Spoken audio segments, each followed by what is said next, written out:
Hello, everyone. Welcome to Aligning with Purpose, a podcast where we explore themes of finding your true purpose, from quitting corporate, moving cities, practicing holistic health, and more. Join me as we discover our purposes together. My name is Juli, and I'm so happy you're here.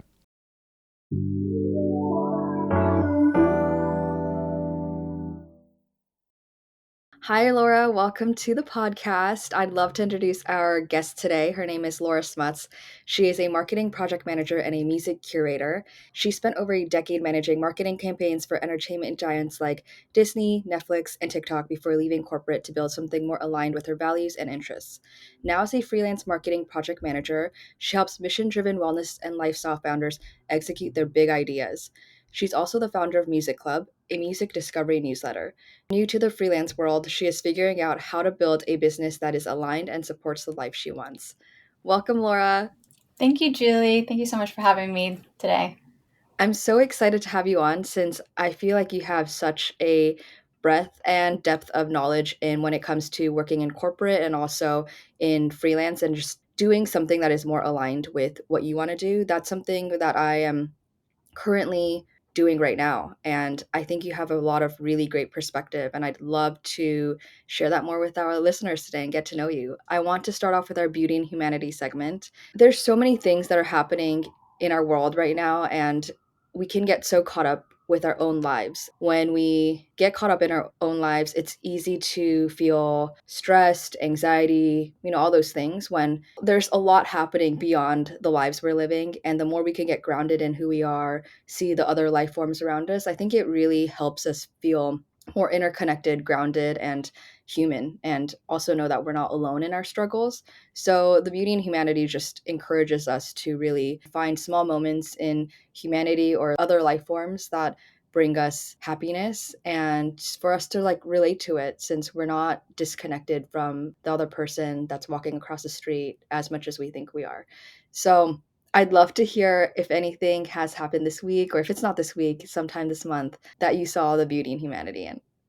I think it just happened yesterday was Thanksgiving, and I grew up with divorced parents, and they didn't always get along. There was some drama here and there, but I think that the nice thing is now that I'm an adult, everyone gets along. So for Thanksgiving, we've now started celebrating together.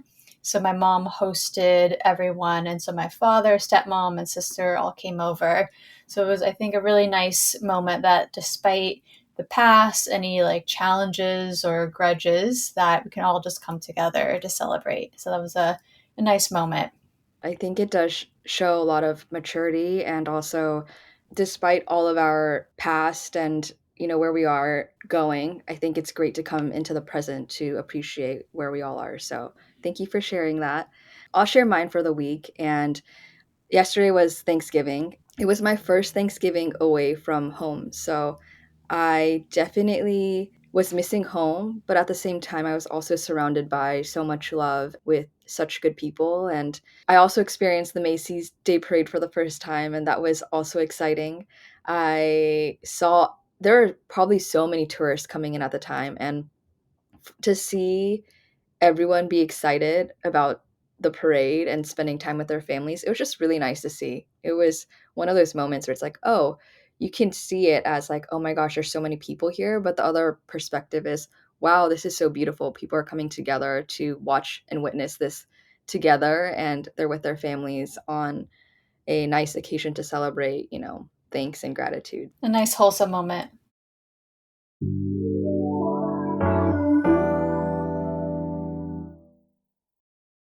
So, to dive right in, I'd love to hear a little bit more about your background and where did you grow up and what was your adolescent years like? So I am an LA native, which is a bit rare to find nowadays. So born and raised in LA. As I mentioned earlier, my parents divorced when I was younger. So I would split my time 50-50 between both households, which was nice to be able to, have both parents in my life. Growing up, it was kind of like the traditional family where they made me, I had to pick an instrument to play, I had to pick a sport to play. And I think then I would always probably be complaining about it, not wanting to practice my violin or have to play over the summer. But I think it's one of those things that now I'm glad that they made me do that, just to kind of try different things, something artistic, something athletic. What I really loved about high school, I went to a smaller school, so you had the opportunity to explore all these different hobbies and interests. So I did photography, creative writing, and then I think once you go to college, it's a lot larger, and I think it's easy to forget about those because you're around people that are going to college for that specific hobby or sport. And then I stayed in LA for college. I went to USC. I think, when you're 18, you have to I don't know, you just have such a big decision that you're supposed to make. Like, where do you want to go to college? What do you want to study? And you don't really have that much life experience. Like, yeah, I had a couple summer jobs working at the Gap and a bakery, but that didn't really tell me much about my interests. So I went with something broad, communication, just thinking that, that's just give me a good foundation. But I think it wasn't until actually being in the workforce that helped me direct me towards what I was interested in, not interested in. I can relate to that. I also chose communication studies in college, so I can totally relate to making that big decision because I didn't know what I wanted. You chose to go into marketing after you started to hone in college, right? Like what you wanted or and get more workforce experience. Did you find passion in marketing or how did you fall into it? What was that like for you? So when I moved to Houston, I didn't really know anyone. I had met someone that worked at a paid search marketing company. And so I think just having that communication background made it an easy kind of like entry level job. And that exposed me to the world of marketing, account management, client management. And 2 years later, I moved back to LA, and I had met someone that was working at this advertising media agency called Moxie that also went to USC. And so I think back then, just having referrals from your network, from college network, was really helpful. And so that kind of helped me get a foot in the door. And that was my first, I would say, true like media entertainment job. It was the media agency for 20th Century Fox theatrical films. And it was a lot of fun. Like, I just had moved back to LA. I was in my mid 20s. It was on an all girls team. Our client was, 20th Century Fox. You would have sales reps taking you out. So it was just a fun job to be in at that age in this stage of my life. But I think, after a couple years, I started to get that itch of, it just feels the same. Like with every movie release, you're working with the same partners, kind of doing the same thing. And that's when I started to feel just a little antsy and need something different. Something I can also relate to, coming from the entertainment background and also working in marketing, feeling the itch and feeling redundant in what I was doing. Can you share a little bit more about your experience working for entertainment and entertainment clients? I know there's a lot of people that have fascination when it comes to the entertainment world because it is it's Hollywood, it's glamorous. I know you said it was exciting. Did that wear off for you? Yeah, there was definitely mixed feelings. Like, it was exciting to be working for the biggest entertainment brands like Disney, Netflix. And so it was cool to be able to work on a project that you could then go see the film or TV show for, and that people knew what you were talking about. And I think that was just very special and unique. But I think the other side, what I struggled with, I was working one job on the publisher side, another job was a creative agency. So in all these my jobs, the entertainment brands were my clients, and so they would come to us as the subject matter experts. But what I found was, like, despite them coming to us, it always felt like we had to do what they wanted at the end. It's like we could share our opinion and our creative and our thinking and strategy, but it just felt like in the end, we kind of just always went with what the client wanted. So I felt like there was lack of trust, which it does take time to build of trust in a partnership. And I think because there are just so many agencies, they're not always going to be working with the same agency all the time. And so I think that part got a little frustrating. It just felt a little surface level. And, we're working at a creative agency. We have experts, we have such talented people, and just feeling like our opinions weren't really being considered as much as I should be. And then you moved from corporate to now freelancing. And I know how big of a decision that can be and how scary that can be too, to take a chance on yourself and do something that's more aligned with your values and what you want out of life. What was that tipping point for you to make that decision to leave corporate? And when did you decide that it was time to leave? I'd been sitting on that decision in my last job for about a half a year to a year, but there was lots of changes, some like layovers, new people hiring. So I kept on thinking, oh, let me just give this another chance to see if this would help, just having, new person on the team. But it just kind of still felt just that antsy feeling, and just like it wasn't, I was feeling more frustration than more excitement. And I was looking at other jobs, and it was still kind of like when I went into college, just not knowing exactly what I wanted. When I was looking at other jobs, nothing really felt like a good fit either. And I think I'm a bit of a generalist, so I think that was part of the challenge, just trying to identify what role would be best for me when some of the roles, maybe one part of it was a good fit, but not the other. So I think it was just my frustration building last year camping. I love nature. It's always a good place to just reset, forget about everything that you think is a problem, and really puts it into perspective. And so I'd woken up early in the morning, like at 6 a.m. And so like the sun was rising, you still saw the moon in the sky. It was at June Lake. So you had like the really pretty mountains. And I just felt like, okay, there's something else out there for me. And so that was kind of the final nudge, spiritual nudge that I needed to make my decision versus just sitting on the fence and always wondering, should I not do this, which is always a dangerous place to be. Yeah, I love that you were able to sit with yourself and find a grounding moment to make that decision, because I know it can be so hard, especially when you're in the thick of it and you're in your daily routine. But having that moment, especially in nature, where you can kind of call in your intuition and your gut feeling, I think that is really powerful, and that you listen to your body and what you really wanted. So I love that you took that chance for yourself. What are some things that you're learning now, and what's the difference between corporate and working freelance? Yeah, definitely learning a lot. I think some biggest differences, while I've always been on like client service teams or on sales teams, so we had to look for clients, but it wasn't necessarily always my responsibility. But as a freelancer, you're essentially, in addition to doing the client work, you have to also go find the clients.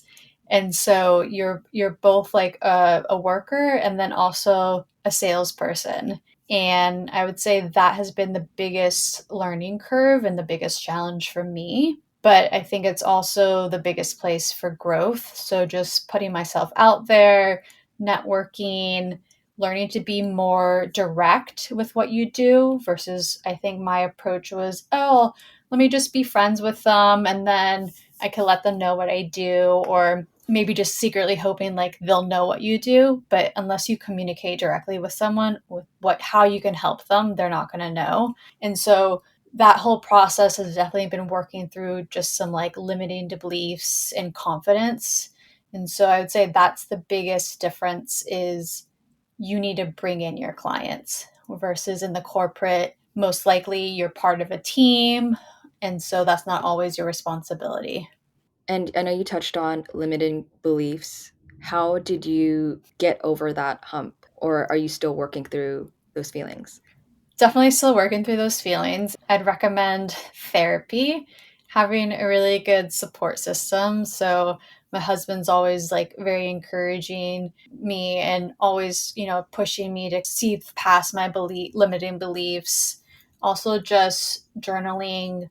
So it's just something that you need to be aware of in order to work through, but it's definitely not going to resolve itself overnight. So it's something I still am working with and through now. Thank you for sharing that. I know that's vulnerable, but I think as someone and as this podcast is reflecting and gathering stories of people who are in this period, this transitionary period, I think it's really helpful to hear from people like you that are doing it firsthand and the bravery that it takes to do that. So, thank you.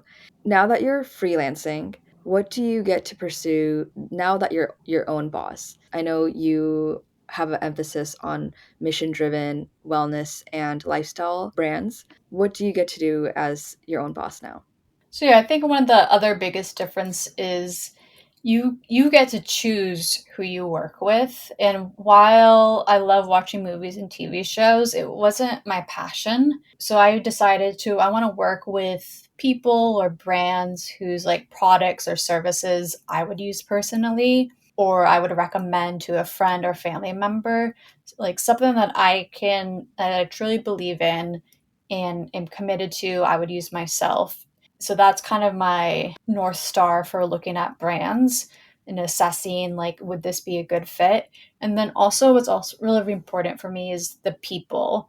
I think a lot of times a frustration that I had working in the agency world was our team would, spend so much time putting together ideas, putting together a deck, and the most important thing that we could get would be feedback, and we would rarely get feedback. Sometimes it'd be just no response. And so now just getting to choose to work with people whose values align with what I have as values as well. I know we touched on you focusing on mission driven wellness and lifestyle founders. Why did you pick this niche? Yeah, I was just trying to think of all of my things that I'm passionate about, and that could be like pets, lifestyle, nature. So just thinking about all where all my passions lie, and to kind of just put it under like a broad umbrella. So I just narrowed it down to lifestyle and wellness. So I really just want to work with brands that I would use personally. I think as a marketer too, you want to believe in the things that you're selling. And I Hmm. think that is very important because, especially in this day and age where consumerism is at the forefront, I think it's been like that the whole time in probably US history. But when the goal is selling, selling, selling, I think you get so caught up in that, especially when it comes to corporate, because you're selling what you're getting paid to do. Hmm. And I do love that you got to pick your niche and do something that is impactful to you that you're actually going to buy because there's truth behind what your mission is and what you're selling. Are there any unique challenges that you face as a freelancer? I think one challenging thing about being a freelancer is identifying how much you're going to charge people and like your rate. When you're in the corporate world, you have a salary, you get health benefits, you get vacation days, you get all these, perks and benefits. But when you're a freelancer, you have to keep into consideration that you're paying for your health insurance. If you take any days off, you're not getting paid for that. So when you're coming up with your rate, you need to keep in consideration all those things, including taxes.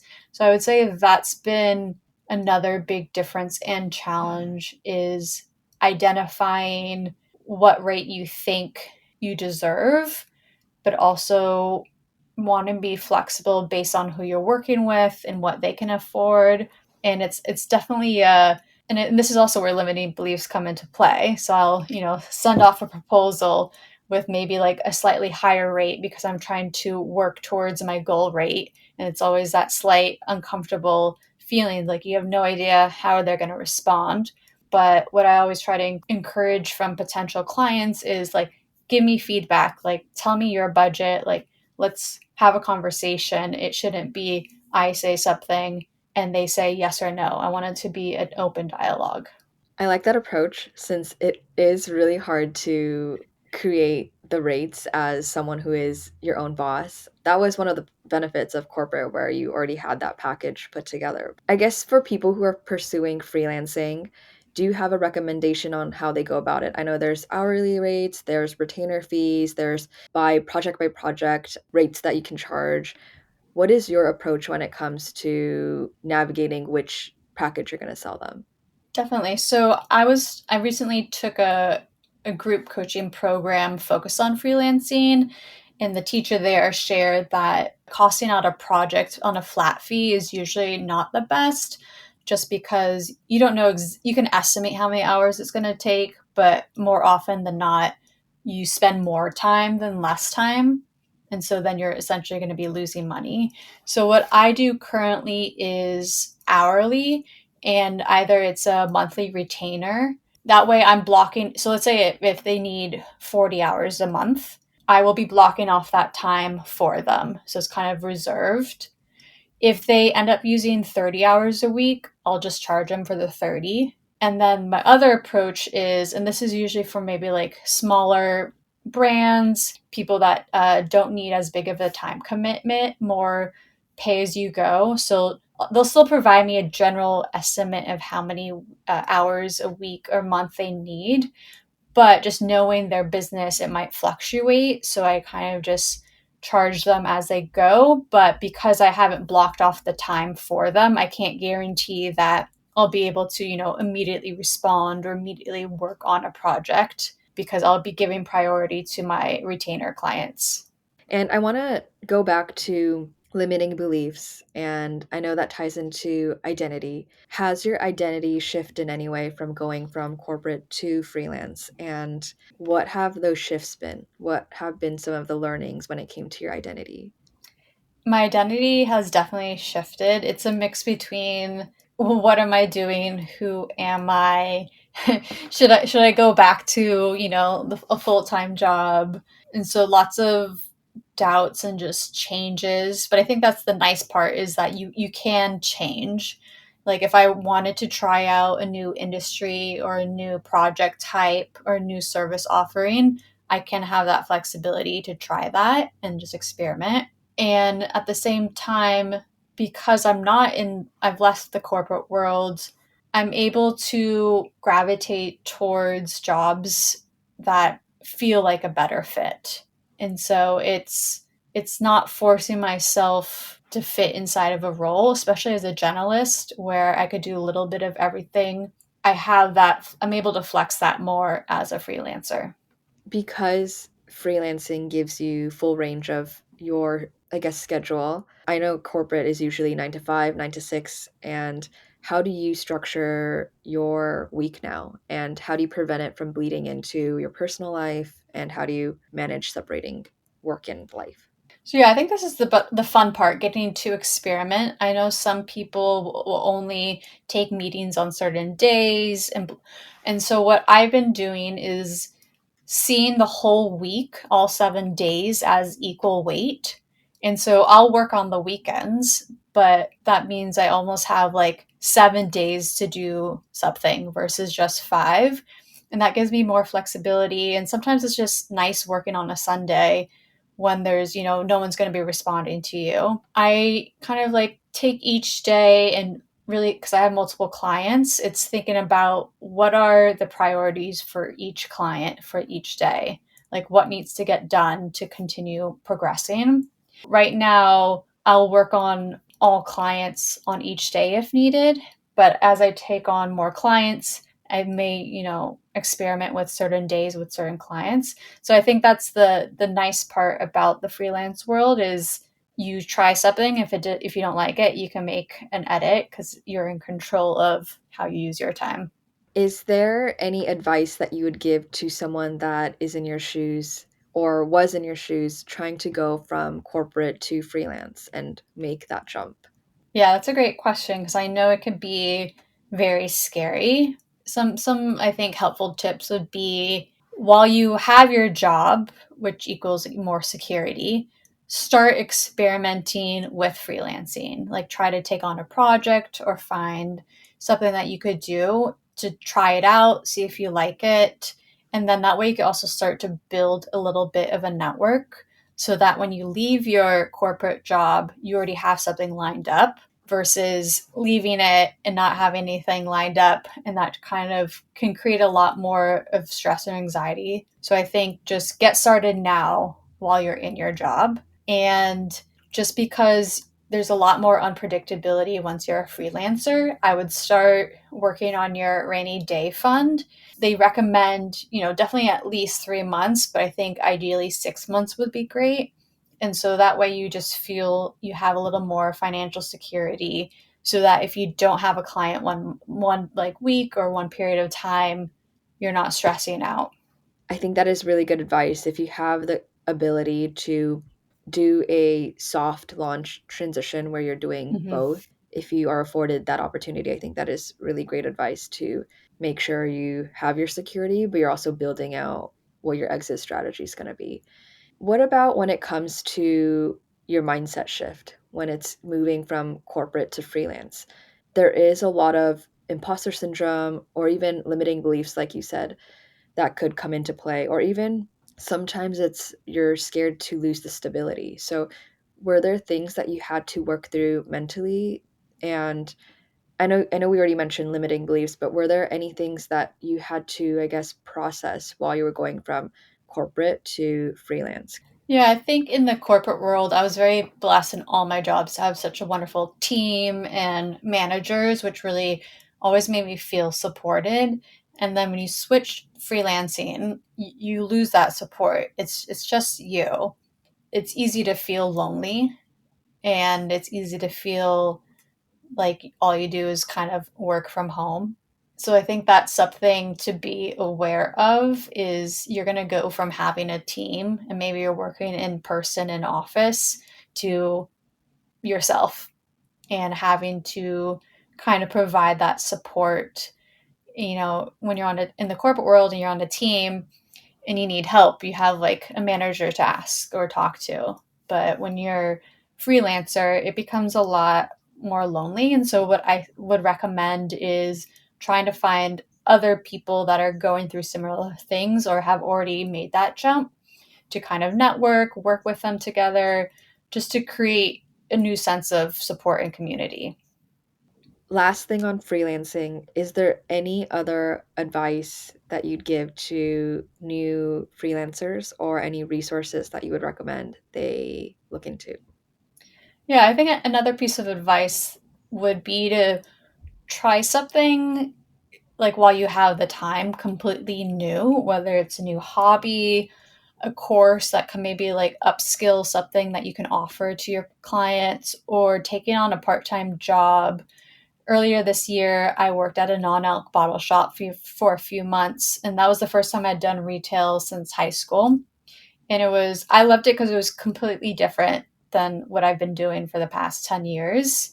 And so it was nice just to try something different. So I would say, pick up a hobby, learn something new, take on a part time job. And then, there's lots of opinions out there on social media, on Substack. I would recommend finding like one or two people that you resonate with and kind of just, following them versus crowdsourcing so many different opinions.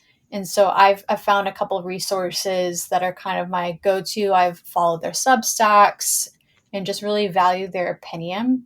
And I think that's provided some guidance, learning from people that have been doing this for a long time. Thank you, Laura. And I want to quickly touch on, since you brought up the non-alc brand that you're working for, can you talk about that experience? And you left corporate and then you worked for this non-alc shop, right? Yeah, so I left corporate last August. And then at the start of this year, I worked at this non alc bottle shop. They ended up closing their retail stores and going mainly online. But it was nice to be part of a team again. And then, all of the customers were a version of clients. But I think the nice part was they all were super engaging. They wanted to have conversations with you. So it was a reintroduction of what clients could be. How did your identity sort of deal with going from corporate to doing retail? Because it was retail, it was open 7 days a week. So my schedule was I was working on weekends versus my friends weren't. So it was definitely a different change of pace and life. But I think it was like a good stepping stone into freelancing where I'll work on a Sunday if needed. And so it was just nice to change up my routine and do something different, learn how to interact with customers in a different way, especially in hospitality. It's all about making people feel welcomed and accepted and curious about whatever you're offering. And so it was good practice to be client facing and really just trying something new at the end of the day. Thank you for sharing that. I want to switch over to Music Club. I know you founded Music Club, a music discovery newsletter. Can you share a little bit more about Music Club, when you founded it, and what your inspiration was? Yes, I'd love to. So I founded it in 2019, and I was unhappy in a job and feeling just unmotivated, a little bored. And so out of that boredom and restlessness stemmed Music Club. Originally, I started it on Gmail. So this was like before Substack. And I would send out two music recommendations, like two albums, or I would have different members provide music recommendations, so almost like a book club. And then I involved it to MailChimp, and then it moved up to Substack.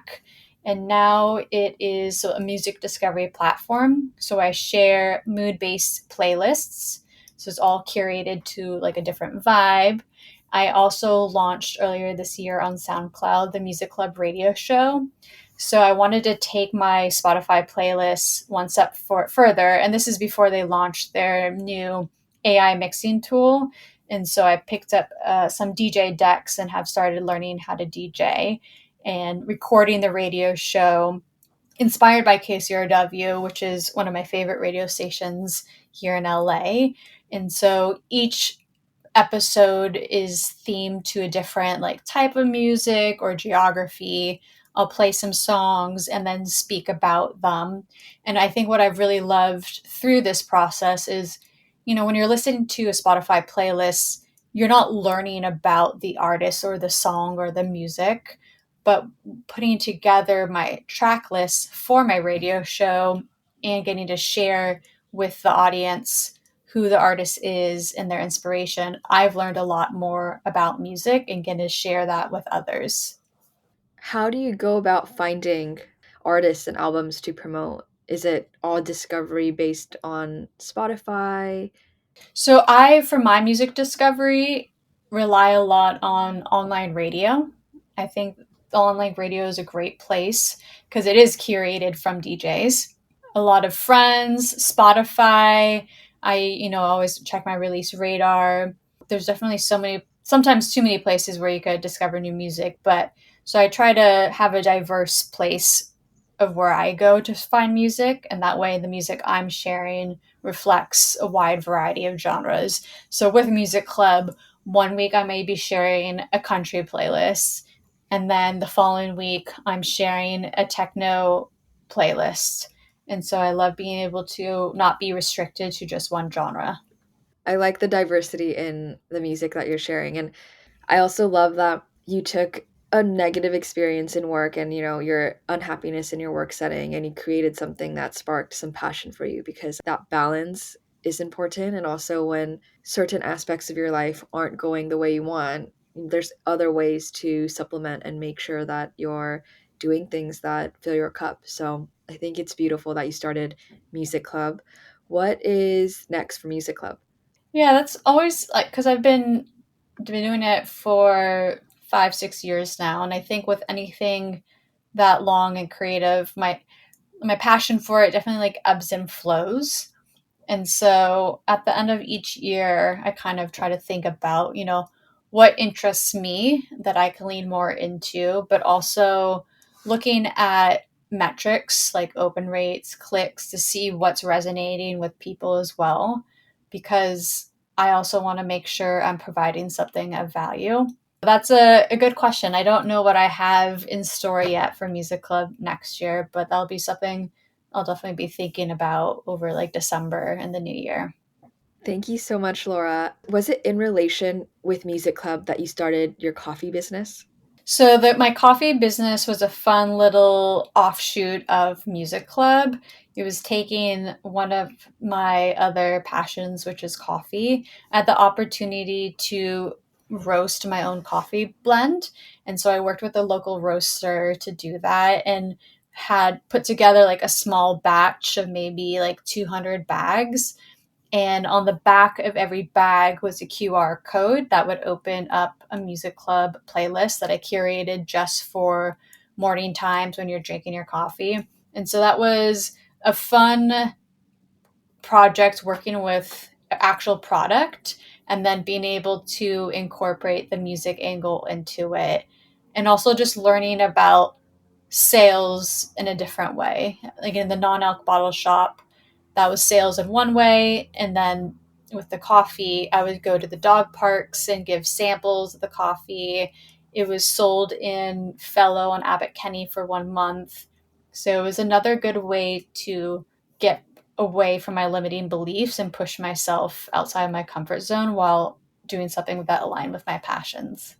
I really love that you've taken so many risks on yourself and you've done things that are aligned with your passions because that is a big challenge in life to be able to listen to what's calling you and be able to dive headfirst in it.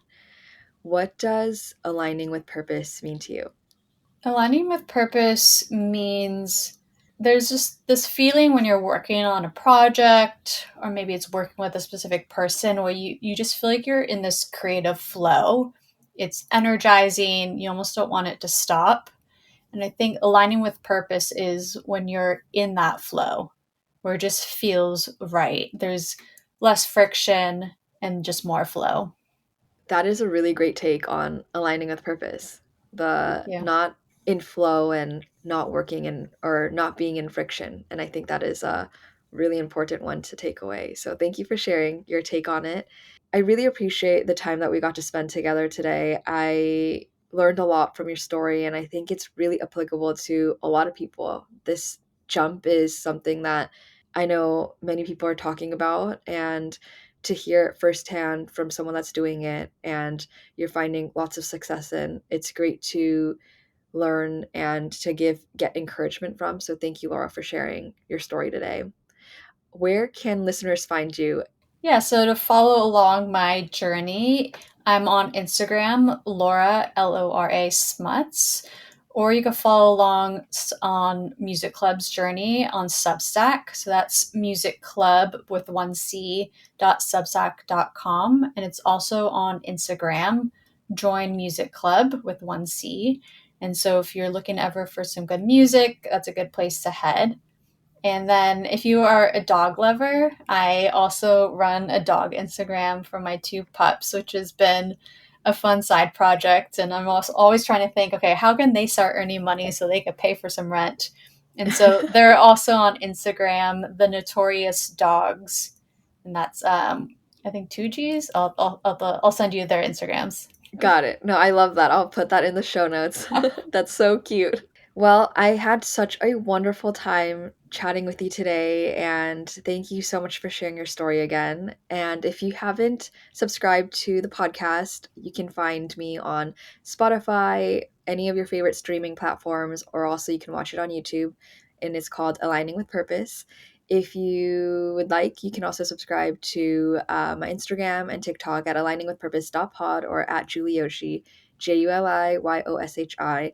And if you enjoyed today's podcast episode and would like to support me and Laura, please leave me a rating and review on Spotify or wherever you listen to your podcasts. Thank you so much, Laura, and catch you guys all at the next one. Thank you so much, Julie, for having me on and having such a good podcast as a resource for other people. Thank you. I really appreciate that.